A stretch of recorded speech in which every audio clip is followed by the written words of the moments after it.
కూటమి ప్రభుత్వంపై వైఎస్ఆర్సీపీ అధికార ప్రతినిధి కారుమూరు వెంకటరెడ్డి కీలక వ్యాఖ్యలు చేశారు. సంపద సృష్టిస్తానని చెప్పి అధికారంలోకి వచ్చిన చంద్రబాబు చేతగానితనంతో రాష్ట్ర జీఎస్టీ ఆదాయం గత 9 నెలల్లో 1585 కోట్లు తగ్గిపోయిందని ఆరోపించారు. దక్షిణాది రాష్ట్రాలతో పోలిస్తే ఆదాయంలో ఆంధ్రప్రదేశ్ అట్టడుగు స్థాయికి పడిపోయిందన్నారు. మరోవైపు 19 నెలల్లో చంద్రబాబు చేసిన అప్పు 2.93 లక్షల కోట్లని, అయినా సంక్షేమ పథకాలు అమలు చేయలేకపోతున్నాడని విమర్శించారు. చంద్రబాబు నాయుడు గారు 45 ఏళ్లకు పైగా రాజకీయాల్లో ఉన్నాడు. 4 సార్లు ముఖ్యమంత్రిగా చేశాడు.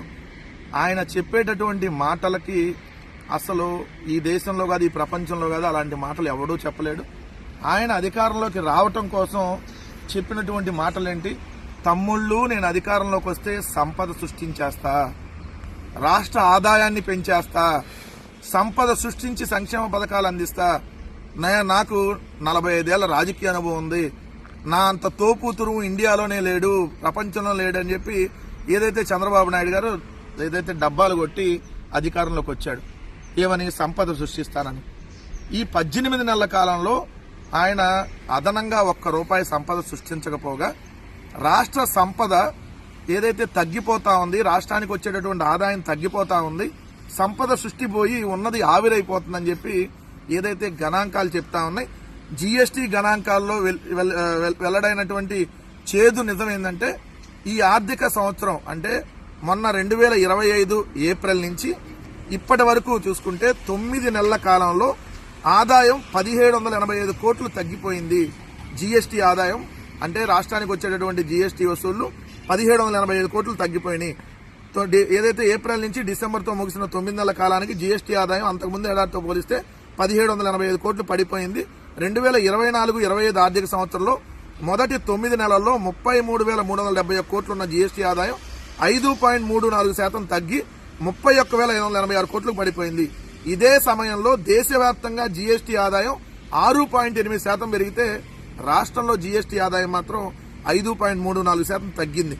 9 నెలల్లో దక్షిణాది రాష్ట్రాల్లో కర్ణాటక 13.1%, తమిళనాడు 8.1%, కేరళ 8.4%, తెలంగాణ 5.1% వృద్ధిని నమోదు చేస్తే ఆంధ్రప్రదేశ్ మాత్రం అట్టడుగు స్థాయికి వెళ్లిపోతా ఉంది. ఏప్రిల్లో వచ్చినటువంటి జీఎస్టీ ఆదాయం 4,686 కోట్లు అయితే మేలో 3,803 కోట్లు, జూన్లో 3,634 కోట్లు, జూలైలో 3,803 కోట్లు, ఆగస్టులో 3,989 కోట్లు, సెప్టెంబర్లో 3,653 కోట్లు, అక్టోబర్లో 3,490 కోట్లు, నవంబర్లో 3,300 కోట్లు, డిసెంబర్లో 3,137 కోట్లు.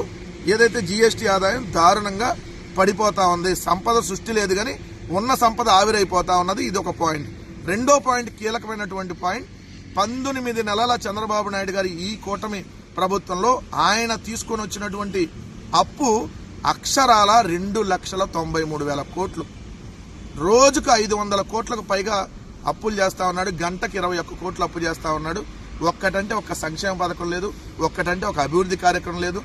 ఏదైతే ఒక మెడికల్ కాలేజీ కట్టడం చేత కాదు, అన్ని ప్రైవేటు పరం, రోడ్లు ప్రైవేటు పరం, ఫైబర్ నెట్ ప్రైవేటు పరం, టూరిజం హోటల్స్ ప్రైవేటు పరం, రిషికొండ ప్రైవేటు పరం, మెడికల్ కాలేజీలు ప్రైవేటు పరం. 2,93,000 కోట్లు అప్పు తెచ్చి ఏం చేశాడంటే దోపిడీ, దుబారా. ఒక్కొక్క కిలోమీటర్ రోడ్డు వేయడానికి అమరావతిలో 180 కోట్లు అంట, ఇంకో చోట అమరావతిలో రోడ్డు వేయడానికి 80 కోట్లు అంట. ఇలా దోపిడీ. ఆయనేమో చూస్తే విదేశాల్లో విహారయాత్రలు, ఇక్కడ దోచుకున్న దాన్ని అక్కడికి వెళ్ళి ఏదైతే ఇన్వెస్ట్ చేసుకోవడం, ఈ పనుల్లో బిజీగా ఉన్నాడు. రాష్ట్రాన్ని మాత్రం 19 నెలల కాలంలో సర్వనాశనం చేశాడని మాత్రం క్లియర్ గా కనపడతా ఉంది. విత్ లెక్కల ప్రకారం జీఎస్టీ వసూలు తగ్గిపోవడమే దానికి నిదర్శనం.